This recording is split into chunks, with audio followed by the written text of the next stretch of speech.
నమస్కారం, DTV news కి స్వాగతం. హెడ్లైన్ చూద్దాం.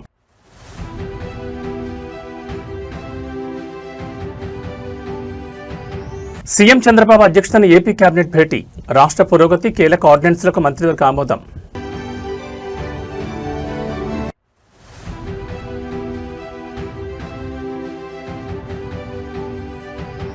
రాష్ట్ర ప్రయోజనాల విషయంలో రాజీ పడే ప్రసక్తే లేదు.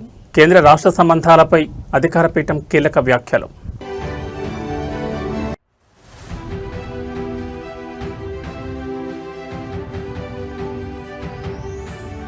ఢిల్లీలో సీఎం రేవంత్ రెడ్డి మార్కు పర్యటన. కేంద్ర మంత్రి మనోహర్ లాల్ ఖట్టర్తో కీలక భేటీ.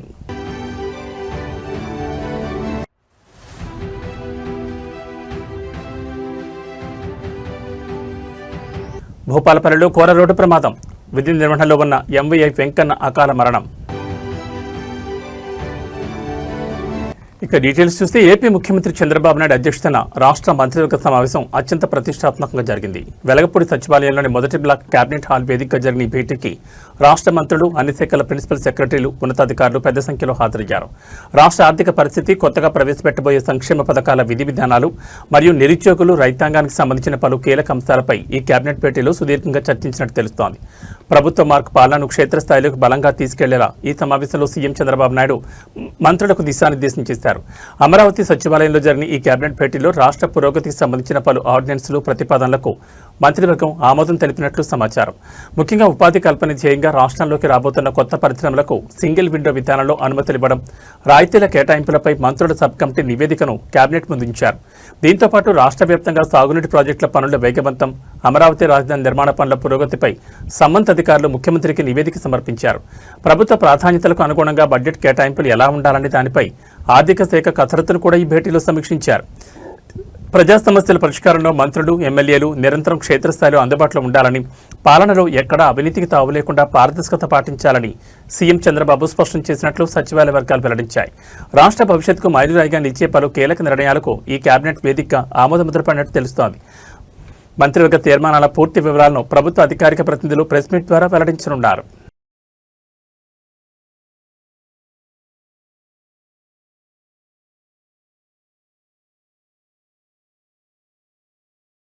కేంద్ర రాష్ట్రాల సంబంధాలు మరియు హక్కుల సాధనపై ఒక అత్యంత పవర్ఫుల్ స్టేట్మెంట్ వెలువడింది. రాష్ట్ర ప్రయోజనాల విషయంలో తాము ఎలాంటి పరిస్థితుల్లోనూ రాజీ పడబోమని అధికార పీఠం స్పష్టం చేసింది.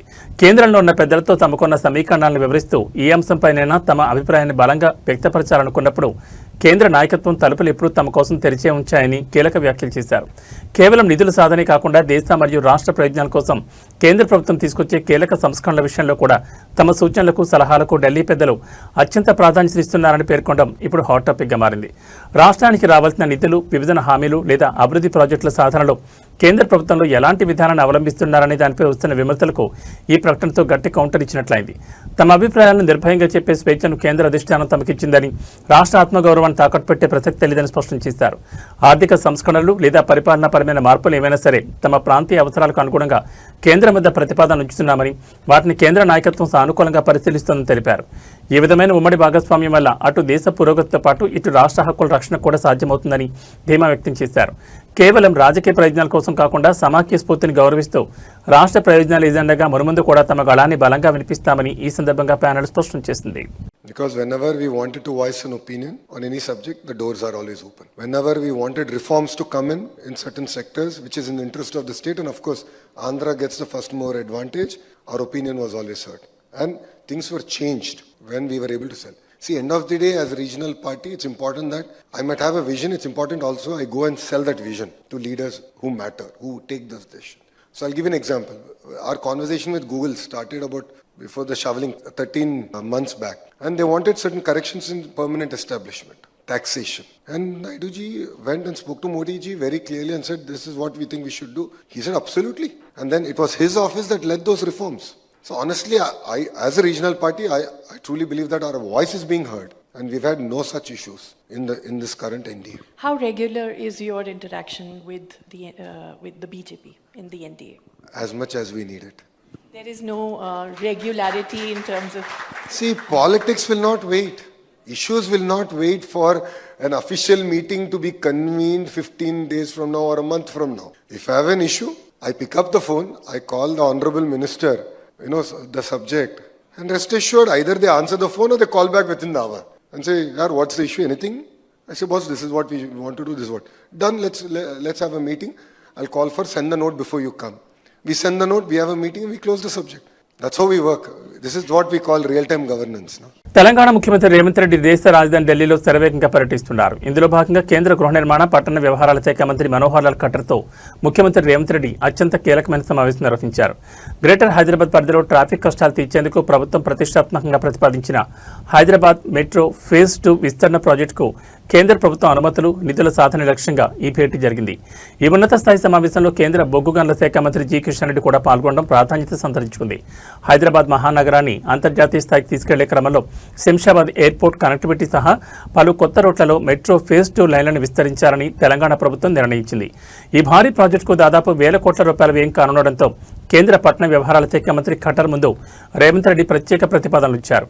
కేంద్ర బడ్జెట్ ద్వారా ఈ ప్రాజెక్టుకు తగిన నిధులు కేటాయించడంతో పాటు ఇండియన్ రైల్వే ఫైనాన్స్ కార్పొరేషన్ నుంచి తక్కువ వడ్డీకి భారీ మొత్తంలో రుణ సదుపాయం కల్పించేలా చొరవ చూపాలని సీఎం కోరారు. కేంద్ర మంత్రి కిషన్ రెడ్డి కూడా తెలంగాణకు సంబంధించిన ప్రాజెక్టు కావడం వల్ల దీనికి సానుకూల సహకారం అందించాలని కేంద్ర మంత్రి ఖట్టర్కి వివరించారు. కొత్త మెట్రో కారిడార్ల నిర్మాణం అనుమతులను వేగవంతం చేయాలని, దీనివల్ల లక్షలాది మంది ఐటీ ఉద్యోగులకు సామాన్య ప్రజలకు రవాణా సులభతరం అవుతుందని ఈ సందర్భంగా రేవంత్ రెడ్డి కేంద్రానికి స్పష్టం చేశారు.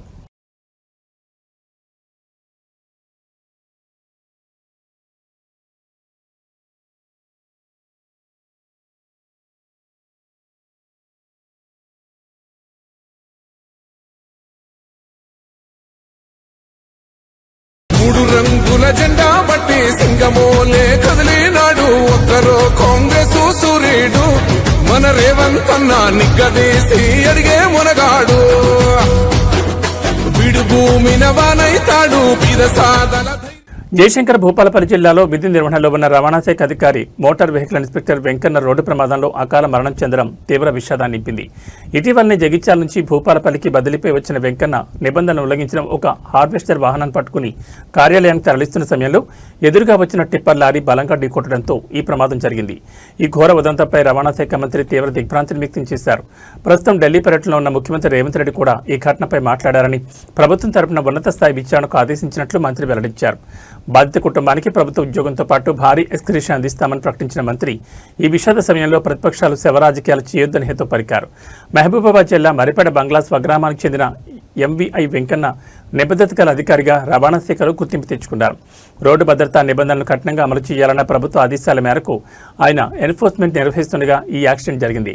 దీనిపై మంత్రి స్పందిస్తూ ఇది కేవలం ఒక దురదృష్టకరమైన ప్రమాదమేనని, ప్రాథమిక విచారణ జరుగుతోందని, ఇందులో ఎవరి ప్రమేయం లేదని స్పష్టం చేశారు. రవాణా శాఖ ప్రిన్సిపల్ సెక్రటరీ ఆధ్వర్యంలో సమగ్ర విచారణకు ఆదేశించామని, నివేదిక ఆధారంగా తదుపరి చర్యలు ఉంటాయన్నారు. ఇదే సమయంలో రాష్ట్రంలో గ్రానైట్ మైనింగ్, ఫ్లై యాష్ తరలించే భారీ వాహనాలు స్పీడ్ లిమిట్ మరియు ఓవర్లోడింగ్ నిబంధనలు ఉల్లంఘిస్తే కఠినంగా వ్యవహరిస్తామని హెచ్చరించారు. వాహనాల సంఖ్య, వేగం పెరుగుతున్న నేపథ్యంలో రోడ్డు ప్రమాదాలను అరికట్టడానికి ఆటోమేటిక్ డ్రైవింగ్ టెస్టుల ద్వారా నైపుణ్యం ఉన్న వారికి లైసెన్స్ ఇచ్చేలా సంస్కరణలు తెస్తున్నామని, సిబ్బంది ఎవరైనా నిర్లక్ష్యం వహిస్తే ప్రభుత్వం దృష్టి తీసుకురావాలని మంత్రి పేర్కొన్నారు. అమరుడైన అధికారి కుటుంబానికి ప్రభుత్వం అన్ని విధాలా అండగా ఉంటుందని భరోసా ఇచ్చారు. జరిగిన సంఘటనలు విచారణ చేస్తాం. దురదృష్టకరం, రాజకీయాలొద్దు. తప్పకుండా ప్రభుత్వం కఠినంగా మీకు ఏమైనా సమాచారం ఉంటే ఎక్కడైనా మాఫియా, శాండో, లయాషో, మినరలో, గ్రానైటో ఎక్కడైనా తప్పు జరిగితే నేను రవాణా శాఖ మంత్రిగా అందరికీ ఓపెన్ చెప్తాను. మా దృష్టికి తీసుకురంటే బరాబర్ మీరు యాక్షన్ చేస్తాం. కానీ నిన్న జరిగిన సంఘటన ఆయన 3-4 ఏళ్ల నుంచి పనిచేస్తున్నట్టే ఎవరిదైనా వ్యక్తిగత కక్ష. ఆయన 15-20 రోజుల కింద జగిత్యాల నుంచి ట్రాన్స్ఫర్ చేశాడు. కాబట్టి ఏదేమైనా సరే అన్ని విచారణ చేస్తాం, మా కుటుంబాన్ని ఆదుకుంటాం. ఇది మాకు వ్యక్తిగతంగా కూడా, ఎందుకంటే మా డిపార్ట్మెంట్కి సంబంధించిన ఒక ఎంబీఏ చనిపోవడం యాక్సిడెంట్లో అంటే బాధ కలిగిస్తున్నటువంటి అంశం.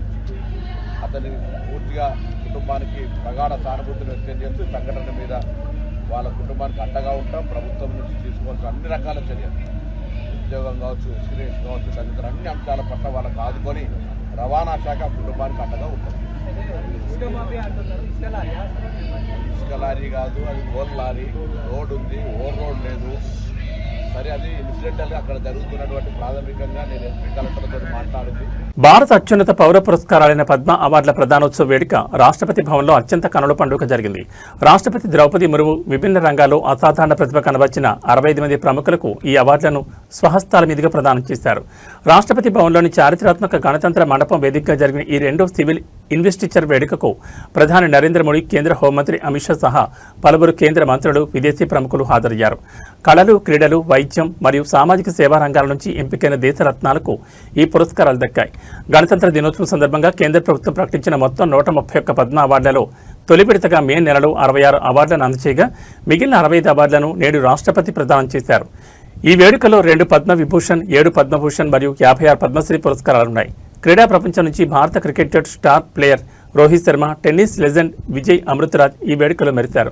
అలాగే చలనచిత్ర రంగానికి చేసిన విశేష సేవలకు గాను మలయాళీ సూపర్ స్టార్ మమ్ముట్టి, ప్రముఖ ప్లేబ్యాక్ సింగర్ అల్కా యాగ్నిక్ పద్మ అవార్డులను అందుకున్నారు. ప్రముఖులతో పాటు గ్రామీణ ప్రాంతాల్లో విద్యా విప్లవాన్ని తెచ్చిన కర్ణాటకకు చెందిన డాక్టర్ ప్రభాకర్ కోరే, హిమాలయ వైద్య విధానాన్ని కాపాడుతున్న లడఖ్కు చెందిన డాక్టర్ పద్మ గుర్నేత్, హిమోఫీలియా రోగులకు సేవ చేస్తున్న డాక్టర్ సురేష్ హనగవాడి వంటి ఎందరో అన్సంగ్ హీరోలకు రాష్ట్రపతి చేతుల మీదుగా పద్మశ్రీ పురస్కారాలు దక్కడం ఈ వేడుక యొక్క అసలైన వైభవానికి అద్దం పట్టింది.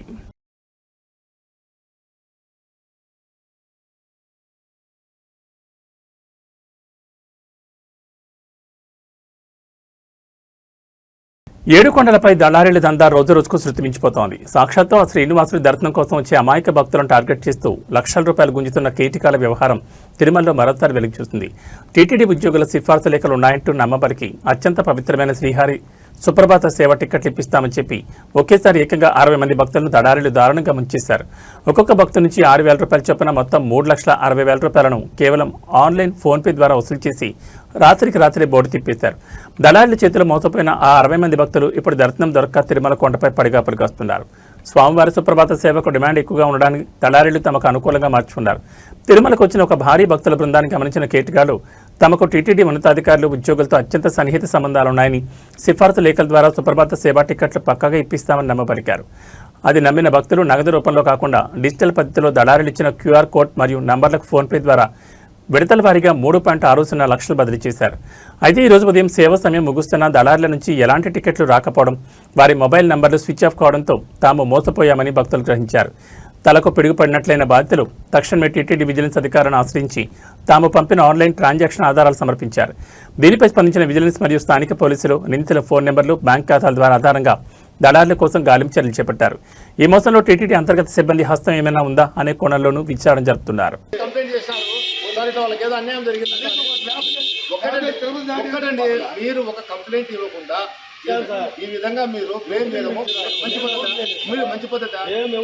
చెప్పండి, మీరు ఏమన్నారు? అందుకే కదా జరగకూడదు కంప్లైంట్ ఇచ్చితే 10 నిమిషాల్లో ట్రేస్ చేసినాము. ఒక్క నిమిషం ఉండండి, మీరు లేరు, ఒక్క నిమిషం ఉండండి. ఆయన ఏం మాట్లాడి నేను చెప్తాను. ఏమన్నాడు తెలుసా సార్, ఈ రోజు నాకు దర్శనం లేకపోతే ఇట్లా మీసం తిప్పి నేను కొండకి రాను సార్ అన్న. దేవుని ముందు నువ్వేందా అలిగేది అన్నాను.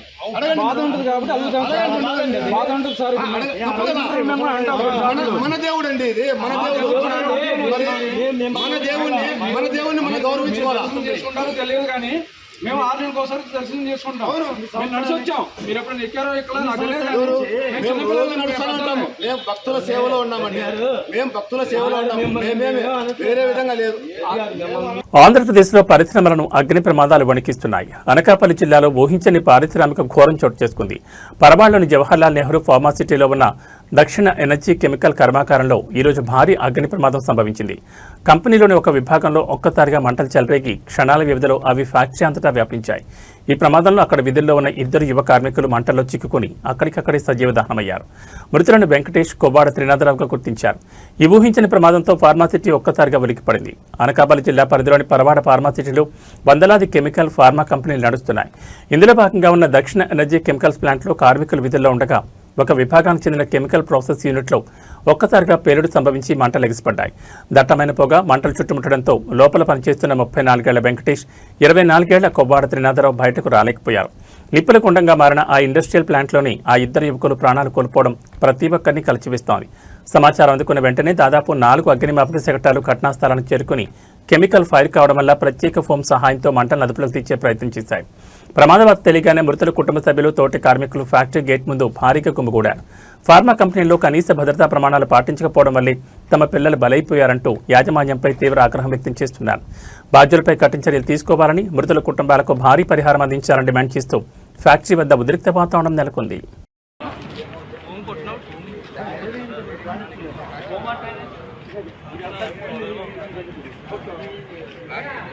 గ్రేటర్ హైదరాబాద్ శివార్లను వర్షం వణికిస్తోంది. నిన్న రాత్రి కురిసిన భారీ వర్షానికి అమీన్పూర్, బీరంగూడ పరిధిలోని పలు కాలనీలు జలమయమయ్యాయి.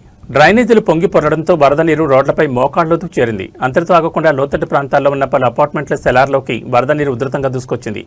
దీంతో సెలార్లలో పార్క్ చేస్తున్న వందలాది ద్విచక్ర వాహనాలు, లగ్జరీ కార్లు పూర్తిగా నీట మునిగిపోయాయి. ఉదయాన్నే లేచి చూసిన నివాసితులు తమ వాహనాలు సగానికి పైగా నీటిలో మునిగిపోవడం చూసి తీవ్ర దిగ్భ్రాంతికి లోనయ్యారు. అమీన్పూర్, బీరంగూడ మున్సిపాలిటీల పరిధిలో గత కొన్ని గంటలుగా కురిసిన కుండపోత వర్షం కారణంగా లోతట్టు ప్రాంతాలు పూర్తిగా నష్టపోయాయి. అపార్ట్మెంట్ సెలార్లలో సుమారు 4-5 అడుగుల మేర నీరు నిలిచిపోవడంతో వాహనాల ఇంజన్లోకి నీరు చేరి కోట్లాది రూపాయల ఆస్తి నష్టం వాటిల్లిందని నివాసితులు ఆవేదన వ్యక్తం చేస్తున్నారు. ఈ తీవ్ర విపత్తుపై సమాచారం అందుకున్న వెంటనే అమీన్పూర్, బీరంగూడ మున్సిపల్ కమిషనర్లు, ఇంజనీరింగ్ విభాగం మరియు విపత్తు నిర్వహణ సిబ్బంది భారీ బోంటర్ పంపులతో రంగంలోకి దిగారు. యుద్ధ ప్రాతిపదికన అపార్ట్మెంట్ సెలార్ల నుంచి డీ వాటరింగ్ పంపుల ద్వారా నీటిని బయటకు తరలించే ప్రక్రియ చేపట్టారు.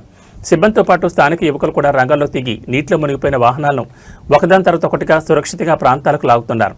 భవిష్యత్తులో ఇలాంటి పరిస్థితులు తలెత్తకుండా శాశ్వత డ్రైనేజ్ వ్యవస్థను ఏర్పాటు చేయాలని స్థానికులు డిమాండ్ చేస్తున్నారు. పట్టణీకరణ వేగంగా జరుగుతున్న డ్రైనేజ్ వ్యవస్థలు దానికి అనుగుణంగా లేకపోవడమే ఈ పరిస్థితికి కారణమనే విమర్శలు వినిపిస్తున్నాయి. ఏదేమైనా అధికారులు త్వరగా స్పందించి నీటిని తొలగించడం కొంతవరకు ఊరట కలిగించే అంశం.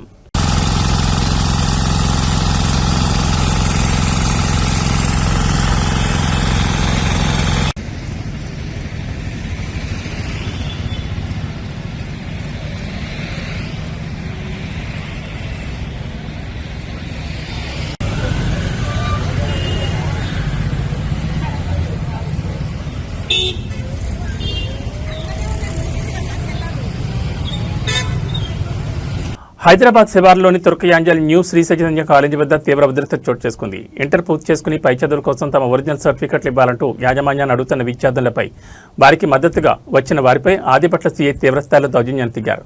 చట్టాన్ని రక్షించాల్సిన పోలీసు అధికారి కనీసం తాము అడిగేది అమ్మాయిలను కూడా చూడకుండా విద్యార్థులను దారుణంగా నెట్టివేస్తూ లాఠీలతో బెదిరిస్తూ కాకి ప్రతాపం చూపించడం తీవ్ర సంచలనంగా మారింది. సర్టిఫికెట్లు ఇవ్వకుండా కాలేజ్ యాజమాన్యం వేధిస్తోందని, ధర్నాకు దిగితే మేనేజ్మెంట్కు కుమ్మకాస్తూ పోలీసులు తమపై దాడికి దిగారంటూ విద్యార్థులు కన్నీరు మున్నీరవుతున్నారు. తుర్కయాంజల్ పరిధిలోని న్యూ శ్రీ చైతన్య కాలేజీలో ఇంటర్ పూర్తి చేసిన విద్యార్థులు తమ తదుపరి అడ్మిషన్ల కోసం లాంగ్ మెమోలు, టీసీల కోసం గత కొన్ని రోజులుగా కాలేజ్ చుట్టూ తిరుగుతున్నారు. అయితే నూతన ఫీజులు, పెండింగ్ బకాయిల పేరుతో యాజమాన్యం సర్టిఫికెట్లు ఇవ్వకుండా వేధిస్తుండటంతో విసిగిపోయిన విద్యార్థులు, వారి తల్లిదండ్రులు ఈరోజు కాలేజ్ గేట్ ముందు మెరుగుదరణ దిగారు. సమాచారం అందుకున్న ఆదిపట్ల పోలీసులు భారీగా అక్కడికి చేరుకున్నారు. కాలేజ్ యాజమాన్యంతో మాట్లాడి సమస్య పరిష్కరించాల్సింది పోయి రోడ్డుపై కూర్చున్న విద్యార్థులను బలవంతంగా ఈడ్చిపారేసే ప్రయత్నం చేశారు. ఈ క్రమంలో ఆదిపట్ల సీఐ స్వయంగా అమ్మాయిలపై చేయి చేసుకుంటూ వారిని నెట్టివేస్తూ అసభ్య పదజాలంతో దూషించారని బాధితులు ఆరోపిస్తున్నారు. పోలీసుల దౌర్జన్యంతో భయాందోళనకు గురైన విద్యార్థులు రోడ్డుపైనే అడవడం అక్కడ వారిని చలింపచేసింది. యాజమాన్యం తప్పును ప్రశ్నించకుండా చదువుకునే పిల్లలపై ఇలా కాకీలు విరుచుపడడం ఏంటని స్థానికులు, విద్యార్థి సంఘాల నేతలు పోలీసులను నిలదీయడంతో అక్కడ రణరంగ వాతావరణం నెలకొంది.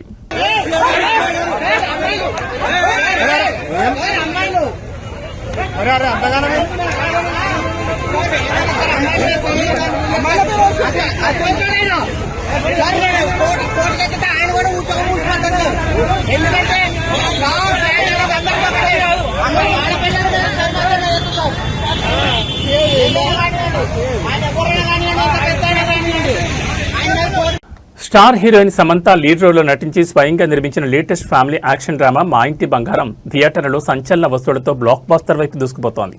ఈ క్రేజీ సక్సెస్ నేపథ్యంలో చిత్ర యూనిట్కు ఒక అపరూపమైన మెగా సర్ప్రైజ్ లభించింది. టాలీవుడ్ మెగాస్టార్ చిరంజీవి, ఆయన సతీమణి సురేఖ మా ఇంటి బంగారం చిత్ర యూనిట్ ప్రత్యేకంగా కలిసి అభినందనలు తెలిపారు. ఈ సందర్భంగా ట్విట్టర్ వేదికగా మెగాస్టార్ చేసిన పోస్ట్ ఇప్పుడు నెట్టింట వైరల్గా మారింది. ఉమ్మడి కుటుంబం నేపథ్యంలో యాక్షన్ ఎమోషన్స్ నందిని రెడ్డి అద్భుతంగా తెరకెక్కించారని కొనియాడిన చిరు, ముఖ్యంగా చీరకట్లో సమంత చేసిన పవర్ఫుల్ యాక్షన్ సీన్స్ థియేటర్లో ప్రత్యేక ఆకర్షణగా నిలిచాయంటూ ప్రశంసించారు. చానాల తర్వాత సమంత వెండితెరపై లేడీ ఓరియంటెడ్ కంటెంట్తో వచ్చి బాక్స్ ఆఫీసును షేక్ చేస్తోంది. జూన్ 19 విడుదలైన ఈ చిత్రం ఫ్యామిలీ ఆడియన్స్ను థియేటర్లకు రప్పిస్తోంది. ఈ సినిమాను వీక్షించిన మెగాస్టార్ చిరంజీవి, తెలుగు చిత్ర పరిశ్రమకు ఇలాంటి వైవిధ్యమైన మహిళా ప్రాధాన్యత ఉన్న చిత్రాలు ఎంతో అవసరమని అభిప్రాయపడ్డారు. మా ఇంటి బంగారం చాలా ఆసక్తికరంగా అనిపించింది. యాక్షన్, భావోద్వేగాలను నందిని రెడ్డి తనదైన శైలిలో వినోదాత్మకంగా మలిచారు. సమంత నటన, ముఖ్యంగా చీరకట్లో ఆమె చేసిన ఫైట్స్ నెక్స్ట్ లెవెల్ అంటూ ట్వీట్ చేశారు. అయితే ఈ ట్వీట్ చివరిలో చిరంజీవి ఒక ఆసక్తికరమైన లైన్ రాశారు. జీవితంలో కొత్త అధ్యాయాన్ని ప్రారంభించబోతున్న సమంత, రాజ్ దంపతులకు నా ప్రత్యేక శుభాకాంక్షలను పేర్కొనడం ఇప్పుడు హాట్ టాపిక్గా మారింది. ఇటీవల సమంత ప్రెగ్నెన్సీపై సోషల్ మీడియాలో వస్తున్న వార్తలకు మెగాస్టార్ అభినందన తెలపడంతో ఇండస్ట్రీ వర్గాల నుంచి కన్ఫర్మేషన్ వచ్చేసిందని, ఇవి చిరు లీక్స్ అంటూ మెగా ఫ్యాన్స్ మరియు శామ్ ఆర్మీ సోషల్ మీడియాలో సంబరాలు చేసుకుంటున్నారు.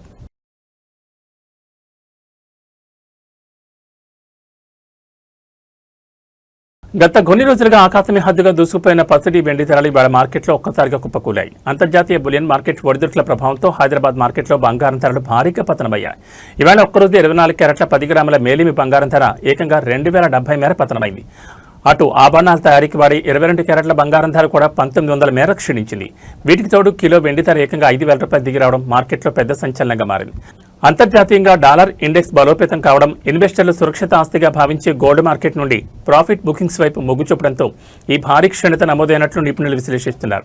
హైదరాబాద్ బులియన్ మార్కెట్ తాజా గణాంకాల ప్రకారం 24 క్యారెట్ల 10 గ్రాముల పసిడి ధర ప్రస్తుతం 1,45,910 వద్ద ట్రేడ్ అవుతోంది. సాధారణ వినియోగదారులు ఎక్కువగా కొనుగోలు చేసే 22 క్యారెట్ల 10 గ్రాముల బంగారం ధర 1900 తగ్గి 1,33,750కి చేరింది. ఇక పసిడి బాటలోని పయనించిన వెండి కేజీపై 5,000 రూపాయలు కోల్పోయి ప్రస్తుతం 2,50,000 వద్ద కొనసాగుతోంది. ప్రస్తుతం పెళ్లిళ్ల శుభకార్యాల సీజన్ నడుస్తుండటంతో ఈ ధరల తగ్గుదల సామాన్య మధ్యతరగతి కొనుగోలుదారులకు కొండంత బోరటనిచ్చిందని చెప్పాలి.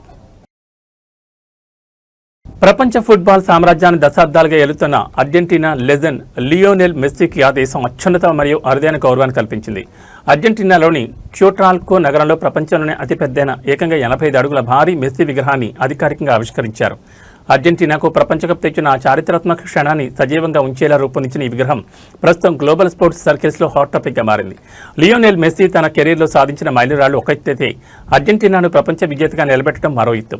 ఆ చారిత్రాత్మక ఘట్టాన్ని ఈ తరం నిరంతరం స్మరించుకునేలా ప్రముఖ స్థానిక శిల్పి ఆల్డో బెరోయిసా ఈ విగ్రహాన్ని అత్యంత ప్రతిష్టాత్మకంగా తీర్చిదిద్దారు. ఈ విగ్రహంలో మెస్సీ తన ఐకానిక్ అర్జెంటీనా జెర్సీని ధరించి ఆకాశం వైపు చూస్తూ ప్రపంచ కప్ ట్రోఫీని చేతుల్లో పట్టుకున్న అపురూప దృశ్యం కళ్ళకు కట్టినట్లు కనిపిస్తోంది. 85 అడుగుల ఎత్తుతో నిర్మితమైన ఈ శిల్పం నిర్మాణంలో అత్యాధునిక ఇంజనీరింగ్ ప్రమాణాలు, మెటీరియల్స్ ఉపయోగించారు. క్యూట్రాల్కో నగర సరిహద్దుల్లో ఏర్పాటు చేసిన ఈ కట్టడం కేవలం క్రీడా స్మారక చిహ్నంగానే కాకుండా ప్రపంచవ్యాప్తంగా ఉన్న సాకర్ అభిమానులను ఆకర్షించేలా ఒక అంతర్జాతీయ పర్యాటక ల్యాండ్మార్క్గా అవతరించింది. ఈ ఆవిష్కరణ కార్యక్రమానికి అర్జెంటీనా క్రీడా ప్రముఖులు, స్థానిక ప్రభుత్వ ప్రతినిధులు మరియు వేలాది మంది అభిమానులు హాజరై నివాళులర్పించారు. మైదానంలోనే కాకుండా మైదానం వెలుపల కూడా మెస్సీ రేంజ్ ఏంటో ఈ 85 అడుగుల విగ్రహం నిరూపిస్తోంది. రాబోయే రోజుల్లో ఈ ప్రదేశం ఫుట్బాల్ లవర్స్కు ఒక పెద్ద దర్శనీయ స్థలంగా మారబోతుందనలో ఎలాంటి సందేహం లేదు. ఇవి ఈ బులెటిన్ విశేషాలు. మరో బులెటిన్లో మళ్ళీ కలుసుకుందాం. నమస్కారం.